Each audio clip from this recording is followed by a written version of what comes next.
नमस्कार। मैं सज्जन कुमार, शिक्षा विभाग हरियाणा, कक्षा 11वीं के विषय अर्थशास्त्र के साथ उपस्थित हूँ एक टॉपिक को लेकर जिसका नाम है बेरोजगारी। आज हम जो चर्चा करेंगे उस पर उसके जो मुख्य बिंदु हैं वो हैं बेरोजगारी का अर्थ, बेरोजगारी के प्रकार, बेरोजगारी के कारण और बेरोजगारी के माप कौन कौन से हैं। सबसे पहले बेरोजगारी का अर्थ क्या है? बेरोजगारी एक ऐसी अवस्था है जिसमें एक व्यक्ति वर्तमान मजदूरी की दर पर काम करने को तैयार है, परंतु उसे काम नहीं मिलता। यानी कि एक मजदूर यदि मजदूरी की दर 300 रुपये है, वो उस मजदूरी की दर पर काम करने को तैयार है, लेकिन उसे काम नहीं मिल पा रहा। यानी कि उसे कोई भी उद्योगपति या कोई भी व्यक्ति काम पर ले जाने के लिए तैयार नहीं है। ऐसी अवस्था में वह व्यक्ति बेरोजगार कहलाएगा। बेरोजगारी का जब हम अनुमान लगाते हैं तो केवल इसमें 15 और 59 वर्ष तक के उन लोगों को शामिल किया जाता है जो काम करने के योग्य हैं, वर्तमान मजदूरी की दर काम करने को तैयार भी हैं, परंतु उन्हें काम नहीं मिल पा रहा है। इस प्रकार के लोगों को ही हम बेरोजगार कहते हैं, जो ये तीनों अवस्थाएं पूरी करते हैं। बेरोजगारी के प्रकार में सबसे पहले है ऐच्छिक बेरोजगारी। ऐच्छिक बेरोजगारी से अभिप्राय वह बेरोजगारी है जिसमें एक श्रमिक मजदूरी की वर्तमान दर पर काम करने के लिए तैयार न हो। यानी कि उसे काम मिल रहा है परंतु वो जानबूझ करके काम नहीं करना चाहता, तो इस प्रकार की जो बेरोजगारी होगी उसे ऐच्छिक बेरोजगारी कहते हैं। ऐच्छिक बेरोजगारी को बेरोजगारी का अनुमान लगाते समय हम इसे शामिल नहीं करते, क्योंकि व्यक्ति ने जानबूझकर वर्तमान मजदूरी दर पर काम मिलते हुए भी वह काम पर नहीं जाता। इस प्रकार की जो बेरोजगारी है वह बेरोजगारी में हम शामिल नहीं करते। अनैच्छिक बेरोजगारी। अनैच्छिक बेरोजगारी से अभिप्राय जिसमें व्यक्ति अपनी इच्छा से बेरोजगार नहीं रहना चाहता। यानी कि श्रमिक मजदूरी की वर्तमान दर पर काम करने को तैयार है परंतु उसे काम नहीं मिलता। इस प्रकार की बेरोजगारी जो है वो अनैच्छिक बेरोजगारी या खुली बेरोजगारी भी इसे हम कहते हैं। मजदूरी या जब वर्तमान मजदूरी दर पर काम नहीं मिलता, उस स्थिति में जो बेरोजगारी होगी वही अनैच्छिक बेरोजगारी होगी। और किसी भी देश के अंदर बेरोजगारी का अनुमान लगाते समय इस प्रकार की बेरोजगारी को हम आंकड़ों में शामिल करते हैं। इसके बाद है संघर्षात्मक बेरोजगारी। यह एक ऐसी बेरोजगारी है जो अर्थव्यवस्था की गतिशील अर्थव्यवस्था के कारण पैदा होती है। जब एक श्रमिक को अर्थव्यवस्था के अंदर आए परिवर्तन के कारण अपनी नौकरी को बदलना पड़ता है, और इस प्रकार की जो अर्थव्यवस्था जो बेरोजगारी पाई जाती है वो अस्थायी रूप से होती है। यह बेरोजगारी की श्रम की गतिहीनता के कारण हो सकती है, कच्चे माल की कमी के कारण भी हो सकती है, रोजगार के अवसरों के विषय में जानकारी न होना के कारण भी बेरोजगारी हो सकती है, बिजली की कमी, मशीनों में टूट फूट होने के कारण भी एक मजदूर जो है वो बेरोजगार हो सकता है। लोगों में यदि रोजगार बदलने की प्रवृत्ति पाई जाती है और अच्छे रोजगार की तलाश आदि के कारण इस प्रकार की बेरोजगारी पाई जाती है, और ये बेरोजगारी जो है वो अस्थायी होती है, क्योंकि इस प्रकार की जो बेरोजगारी होती है वो कुछ समय के लिए ही होती है। संरचनात्मक बेरोजगारी। जब किसी भी अर्थव्यवस्था की संरचनात्मक ढांचे में परिवर्तन होने के कारण बेरोजगारी होती है तो उसे संरचनात्मक बेरोजगारी कहते हैं। जैसे उत्पादन के अन्य साधनों जैसे श्रम, पूंजी, भूमि आदि में कमी होना। श्रमिक पुराने उद्योगों में प्रशिक्षित होते हैं परंतु उनके पास कोई निपुणता नहीं होती, इसलिए जिस प्रकार के श्रमिकों की आवश्यकता होती है वे नहीं मिल पाते, और इस प्रकार कुछ बेरोजगारी हो जाती है। इस प्रकार की जो बेरोजगारी है वो संरचनात्मक बेरोजगारी कहलाती है। चक्रीय बेरोजगारी। चक्रीय बेरोजगारी से मतलब है देश में आने वाली मंदी तथा तेजी के कारण जो बेरोजगारी होती है उसे चक्रीय बेरोजगारी कहते हैं। मंदी के दिनों में प्रभावपूर्ण मांग कम हो जाती है। मांग के कम होने के कारण व्यापारियों के पास जो है माल बिकता नहीं है। माल जब नहीं बिकता है तो व्यापारी लोग माल की डिमांड नहीं करते और इस प्रकार से जो फर्में होती हैं या उद्योग होते हैं वो उत्पादन अपना बंद कर देते हैं। जब फर्में या उद्योग अपना उत्पादन बंद करते हैं तो उस अवस्था में उनके पास जो मजदूर लगे होते हैं वो खाली हो जाते हैं और इस प्रकार उन्हें वहाँ से रोजगार से हटा दिया जाता है। और इस प्रकार की जो बेरोजगारी होती है उसे हम चक्रीय बेरोजगारी कहते हैं, जो प्रभावपूर्ण मांग में कमी होने के कारण पैदा होती है। मौसमी बेरोजगारी। इस प्रकार की बेरोजगारी में लोग वर्ष के कुछ विशेष मौसम में बेरोजगार रहते हैं परंतु बाकी समय उन्हें रोजगार मिलता है। जैसे कृषि क्षेत्र। कृषि क्षेत्र में बहुत से किसान कुछ समय काम करते हैं लेकिन बाकी समय वो खाली रहते हैं और जितना समय वो खाली रहते हैं वो बेरोजगारी की श्रेणी में शामिल किया जाता है। इसी प्रकार से बर्फ़ की फैक्ट्री के अंदर, कारखानों में जो मज़दूर गर्मियों में काम करते हैं तो उन्हें रोज़गार कहा जाएगा, लेकिन सर्दियों में या शीतकाल में वहाँ से उन्हें हटा दिया जाता है। तो इस प्रकार की जो बेरोज़गारी है वो मौसम में परिवर्तन होने के कारण है, इसलिए इसे मौसमी बेरोज़गारी कहते हैं। तकनीकी बेरोज़गारी। जब तकनीक में परिवर्तन होने के कारण किसी प्रकार की बेरोजगारी उत्पन्न होती है उसे तकनीकी बेरोजगारी कहते हैं। वर्तमान में हम पूंजी प्रधान तकनीक को अपनाते जा रहे हैं, यानी कि मजदूरों के स्थान पर स्वचालित मशीनों का हम अधिक से अधिक प्रयोग कर रहे हैं। तकनीक में परिवर्तन होने के कारण बहुत से श्रमिक जो हैं उनकी छटनी करनी पड़ती है, क्योंकि वो नई तकनीक के बारे में अनभिज्ञ हैं और जिसका परिणाम यह निकलता है कि वो श्रमिक जो हम ट्रेडिशनल कार्य ही करने में निपुण थे वो नई तकनीक आने के कारण उस नई तकनीक के अनुसार उत्पादन करने में असक्षम है।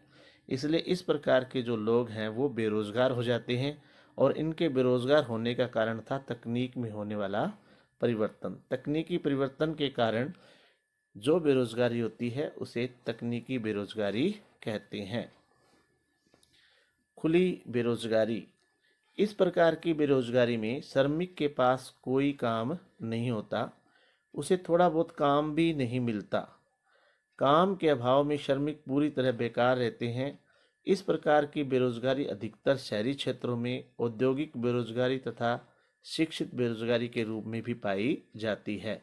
यानी कि शहरों में औद्योगिक बेरोजगारी और शिक्षित बेरोजगारी के रूप में खुली बेरोजगारी पाई जाती है, जिसमें इस प्रकार की बेरोजगारी साल में लगभग सभी दिनों तक मजदूर जो है वो बेरोजगार रहते हैं। यह एक प्रकार से अनैच्छिक बेरोजगारी का ही भाग है।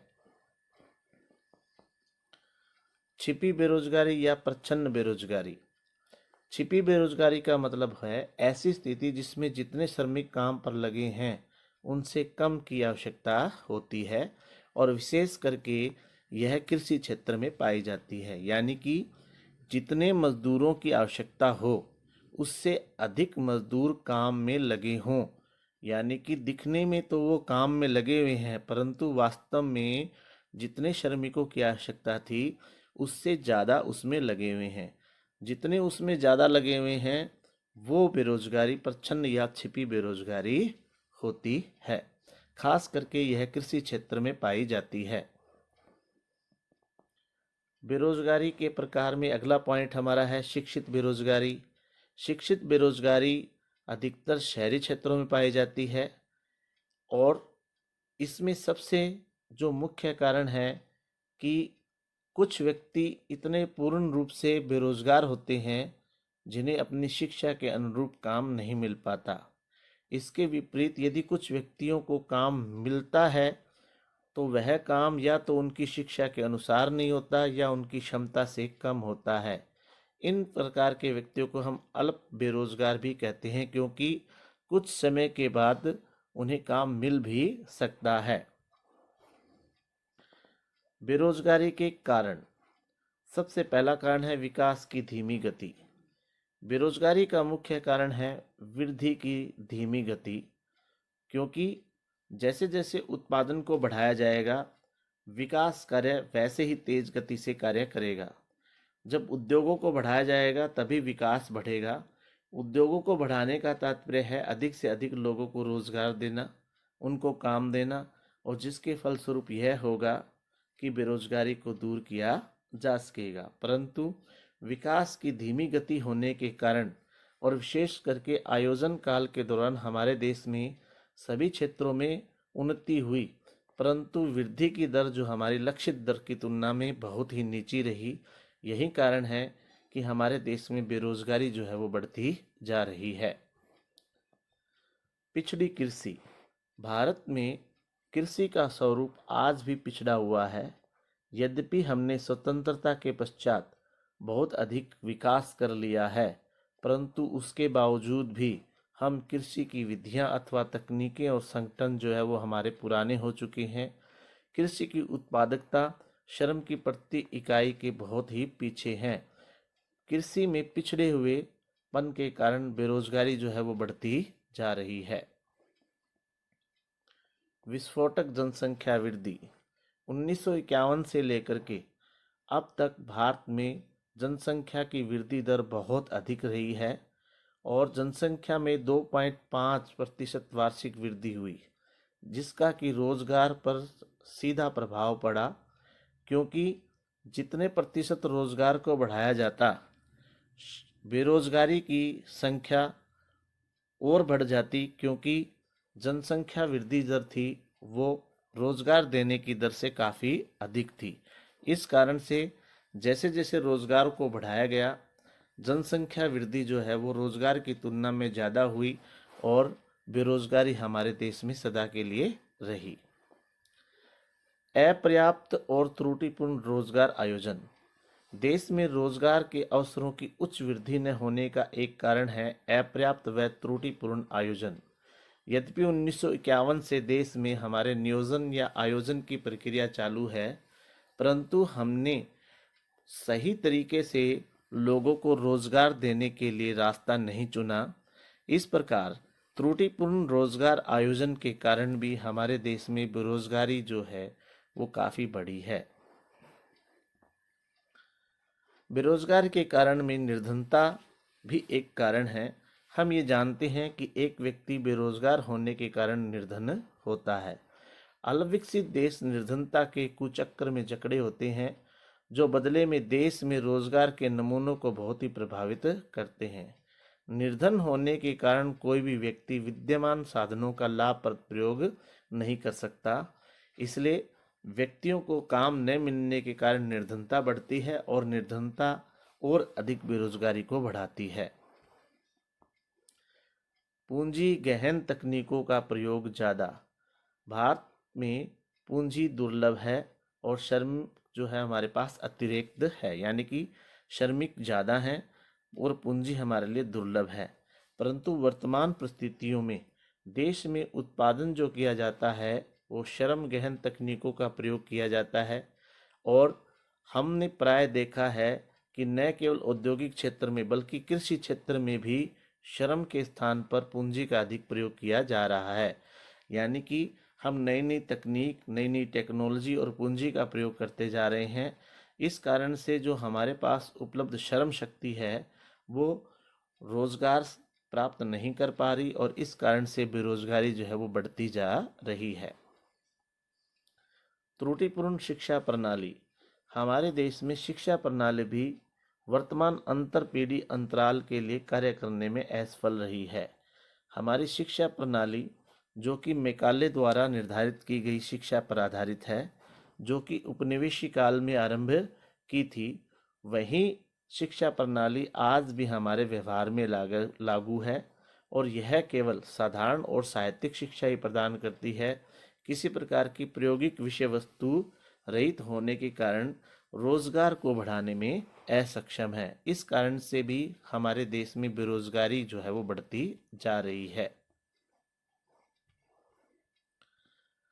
तृतीय क्षेत्र की धीमी गति। जिस देश का तृतीय क्षेत्र जितना अधिक विकास करता है, वह देश उतनी अधिक उन्नति करता है और लोगों को रोजगार प्रदान करता है। भारत में तृतीय क्षेत्र जैसे कि वाणिज्यिक, व्यापार, यातायात आदि, इनका विस्तार जो है वो बहुत ही सीमित मात्रा में हुआ है। या हम ये कहें कि जो वर्तमान में जितना विकास तृतीय क्षेत्र का होना चाहिए वो नहीं हो पाया है, और इस कारण से हम अधिक से अधिक लोगों को रोजगार देने में असक्षम रहे हैं। जितने भी इंजीनियर, डॉक्टर, प्रौद्योगिक रूप से प्रशिक्षित व्यक्ति और अन्य तकनीशियनों के बीच में विस्तृत जो बेरोजगारी है वो तृतीय क्षेत्र की धीमी गति के कारण ही है। कुटीर एवं लघु उद्योगों का पतन। परंपरावादी हस्तकला का अतीत बहुत ही उज्जवल था। प्रत्येक व्यक्ति घर में कुछ न कुछ कार्य करके अपनी आजीविका को चला रहा था, परंतु पूंजी प्रधान तकनीक के कारण और औद्योगिकीकरण के कारण कुटीर और लघु उद्योगों का पतन होने लगा, जिसका परिणाम यह निकला कि जो थोड़ा थोड़ा काम प्रत्येक घर से होकर के आता था, अब उसका स्थान बड़े बड़े उद्योगों ने ले लिया, और इस प्रकार से लोग जो है वो बेरोजगार हो गए। गांवों की अधिकांश हस्तकलाएं समाप्त हो गई। इसका कारण यह था विदेशी प्रशासकों की अहितकारी नीति। इन्हें मशीनों द्वारा निर्मित वस्तुओं द्वारा प्रस्तुत कड़ी प्रतियोगिता का सामना करना पड़ा, और परिणाम स्वरूप इन श्रमिकों का रोजगार जो है वो समाप्त हो गया। स्वरोजगार के कम साधन। बेरोजगारी के कारण में स्वरोजगार के कम साधन भी एक मुख्य कारण है। हम रोजगार के अधिक अवसरों की उत्पत्ति में एक अन्य अड़चन यह है कि देश के ग्रामीण और अर्ध शहरी क्षेत्रों में स्वरोजगार के उपयुक्त साधन नहीं है। वे सवेतन नौकरी की तलाश में ही रहते हैं। औद्योगिक क्षेत्र में रोजगार के अवसरों के अभाव के कारण भी वे बेरोजगार रहते हैं। यदि हम स्वरोजगार के लिए साधन उपलब्ध करवा देते हैं या सरकार इस प्रकार की कोई नीति लागू करती है जिससे कि स्वरोजगार करने में लोग ज़्यादा इंटरेस्ट दिखाएं, तो उससे हम बेरोजगारी को कम कर सकते हैं। परंतु स्वरोजगार के कम साधन होने के कारण हमारे देश में बेरोजगारी का सामना करना पड़ता है। बेरोजगारी का माप। सांख्यिकी और कार्यक्रम कार्यान्वयन मंत्रालय के अधीन राष्ट्रीय नमूना सर्वेक्षण कार्यालय, यहाँ पर NSSO को ऑफिस भी बनता है और ओ से ऑर्गेनाइजेशन, यानी कि राष्ट्रीय नमूना सर्वेक्षण कार्यालय को ही राष्ट्रीय नमूना सर्वेक्षण संगठन भी कहते हैं, के अनुसार भारत में जो बेरोजगारी का माप प्रस्तुत किया वो है सामान्य स्थिति अवधारणा, साप्ताहिक स्थिति अवधारणा और दैनिक स्थिति अवधारणा के आधार पर हमने बेरोजगारी को मापा है। सामान्य स्थिति अवधारणा। जब एक व्यक्ति सामान्य आधार पर बेरोजगार माना जाएगा यदि उसे लंबे समय तक कोई काम न मिले, यानी कि एक व्यक्ति को 365 दिनों में लगभग वो बेरोजगार रहता है, तो इस प्रकार की बेरोजगारी सामान्य स्थिति बेरोजगारी कहलाएगी। इसमें हम ये शामिल करते हैं जो लंबे समय तक जिसे काम न मिले पर वो काम करने के लिए तैयार हो, सामान्य स्थिति बेरोजगारी की अवस्था में आएगा। इसके बाद है साप्ताहिक स्थिति। इस माप के संदर्भ काल 1 सप्ताह होता है। इसमें यह देखा जाता है कि यदि संदर्भ काल में एक व्यक्ति को बेरोजगार माना जाएगा यदि उसे सप्ताह में 1 घंटे भी काम नहीं मिल पाता, और यह एक चिरकालिक बेरोजगारी का माप है, और इसमें संदर्भ काल केवल 1 सप्ताह का ही होता है, लेकिन यह सामान्य स्थिति बेरोजगारी से अधिक व्यापक है। दैनिक स्थिति अवधारणा। एक व्यक्ति चालू दैनिक बेरोजगारी के स्तर में बेरोजगार माना जाएगा यदि उसे एक दिन में 1 घंटे भी काम नहीं मिलता, और यह माप श्रम शक्ति में एक संदर्भ सप्ताह में भी सभी बेरोजगार लोगों के बेरोजगारी दिवस का भी मापन करता है। यह दैनिक आधार पर भी और साप्ताहिक आधार दोनों आधार पर बेरोजगारी का माप करता है। यानी कि सप्ताह में प्रत्येक दिन यदि किसी को 1 घंटे भी काम नहीं मिला तब भी वह दैनिक स्थिति अवधारणा के तहत आएगा, और प्रतिदिन यदि उसे 1 घंटे भी नहीं मिलता तो भी वह दैनिक स्थिति अवधारणा के तहत आएगा। और यह बेरोजगारी की सर्वाधिक व्यापक अवधारणा है, क्योंकि इससे बेरोजगारी का मापने का सबसे सही तरीका है, ताकि जो लोग काम नहीं कर पा रहे हैं या जिन लोगों को काम नहीं मिल पाता, केवल ऐसे लोगों का ही माप इसमें शामिल किया जाता है, क्योंकि यह साप्ताहिक और दैनिक दोनों आधार पर बेरोजगारी को मापता है। अब हम करते हैं बेरोजगारी पर बहुविकल्पीय प्रश्न। सबसे पहला क्वेश्चन है, छिपी बेरोजगारी अधिकतर किस क्षेत्र में पाई जाती है? छिपी बेरोजगारी को प्रच्छन्न बेरोजगारी भी कहते हैं। इसके ऑप्शन हमारे सामने हैं, संचार क्षेत्र में, कृषि क्षेत्र में, सेवा क्षेत्र में, या इनमें से कोई नहीं। मैं आपको बता देना चाहता हूँ, ज़्यादातर जो छिपी बेरोजगारी होती है वो कृषि क्षेत्र में अधिकतर पाई जाती है।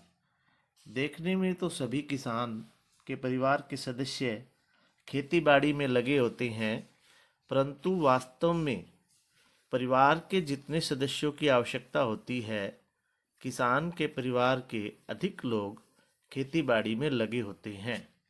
अतः अधिकतर छिपी बेरोजगारी कृषि क्षेत्र में पाई जाती है।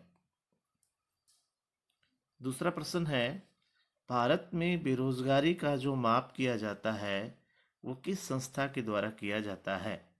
हमारे सामने ऑप्शन है, सरकार द्वारा, राष्ट्रीय नमूना सर्वेक्षण कार्यालय या संगठन के द्वारा, या विभिन्न राज्य के राज्य आयोगों के द्वारा, या इनमें से कोई नहीं। जब हमने बेरोजगारी के माप का अध्ययन किया था तब हमने पढ़ा था कि राष्ट्रीय नमूना सर्वेक्षण कार्यालय संगठन के अधीन सांख्यिकी कार्यालय और मंत्रालय के द्वारा बेरोजगारी का माप किया जाता है। इसलिए इस प्रश्न का ऑप्शन बी जो है वो सही होगा। प्रश्न 3 में निम्न में से बेरोजगारी के मुख्य माप कौन कौन से हैं? पहला है सामान्य स्थिति अवधारणा, दूसरा साप्ताहिक स्थिति अवधारणा, तीसरा है दैनिक स्थिति अवधारणा, और चौथा है ये सभी। तो बेरोजगारी के माप में मुख्यतः 3 अवधारणाओं का हम प्रयोग करते हैं। सामान्य स्थिति अवधारणा, जिसमें वर्ष के लगभग सभी दिनों तक व्यक्ति बेरोजगार रहता है। साप्ताहिक स्थिति अवधारणा, जिसमें सप्ताह में व्यक्ति को कम से कम 1 घंटे भी काम नहीं मिलता तो वो बेरोजगार माना जाता है। दैनिक स्थिति अवधारणा, इसमें दैनिक आधार पर, यानी कि यदि एक व्यक्ति को दिन में 1 घंटे भी कार्य नहीं मिलता तो भी उसे बेरोजगार माना जाता है। तो ये तीनों धारणाएं जो हैं वो बेरोजगारी की माप है, इसलिए इसका ऑप्शन डी जो है ये सही होगा, ये सभी। प्रश्न 4, बेरोजगारी का अनुमान लगाते समय किस वर्ष तक के लोगों को शामिल किया जाता है? 15 से 60, 14 से 59, 15 से 59 और 14 से 60। इसका ऑप्शन सी जो है वो सही है। 15 से लेकर के 59 साल तक के लोगों को बेरोजगारी या रोजगार का अनुमान लगाते समय हम शामिल करते हैं। 15 साल से कम उम्र के लोगों को बच्चों की श्रेणी में शामिल किया जाता है, और 59 के बाद उन्हें बुजुर्गों की श्रेणी में शामिल किया जाता है। ऐसा माना जाता है कि ये श्रम शक्ति करने लायक नहीं है। प्रश्न नंबर 5, कि जब एक श्रमिक मजदूरी की वर्तमान दर पर काम करने को तैयार हो परंतु उसे काम नहीं मिलता, इस प्रकार की जो बेरोजगारी होगी वो होगी संरचनात्मक, ऐच्छिक, अनैच्छिक या मौसमी। हमें ये मालूम है कि यदि श्रमिक मजदूरी की वर्तमान दर पर काम करने के तैयार हो परंतु उसे काम नहीं मिलता, तो इसका अर्थ ये हो गया कि वह जानबूझ करके अपनी इच्छा से बेरोजगार नहीं होना चाहता, यानी कि इसका ऑप्शन सी जो है वो सही होगा। क्योंकि ऐच्छिक बेरोजगारी में ये होता है कि उसे काम मिल रहा है लेकिन वो काम करने के लिए तैयार नहीं है।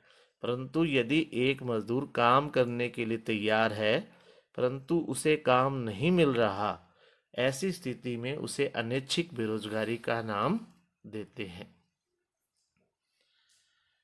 इसके पश्चात गृह कार्य। मुख्य प्रश्न हमारे इस प्रकार हैं। सबसे पहला है बेरोजगारी का अर्थ स्पष्ट करें। इसमें आप बेरोजगारी की परिभाषा और जो बेरोजगारी के अर्थ को स्पष्ट करते हो इस प्रकार के उत्तर आप इसमें लिखेंगे। इसके बाद दूसरा प्रश्न है छिपी बेरोजगारी से आपका क्या अभिप्राय है। इसे प्रच्छन्न बेरोजगारी भी कहते हैं, अथवा हम ये भी कह सकते हैं कि कृषि क्षेत्र में छिपी बेरोजगारी पाई जाती है, उसका क्या कारण है। बेरोजगारी के माप के लिए अपनाई जाने वाली अवधारणाओं का वर्णन करें। इसमें हम NSSO द्वारा राष्ट्रीय नमूना सर्वेक्षण कार्यालय द्वारा निर्धारित किए गए मापों का वर्णन करेंगे। इसके बाद है बेरोजगारी के मुख्य कारण कौन कौन से हैं, जिसमें आप बताएंगे कम से कम 6 कारण जरूर देंगे। इसके पश्चात है बेरोजगारी के कोई 5 प्रकार बताइए। इस अध्याय में हमने 10 से अधिक बेरोजगारी के प्रकार किए हैं, उनमें से 5 महत्वपूर्ण प्रकार आप इसमें वर्णन करेंगे।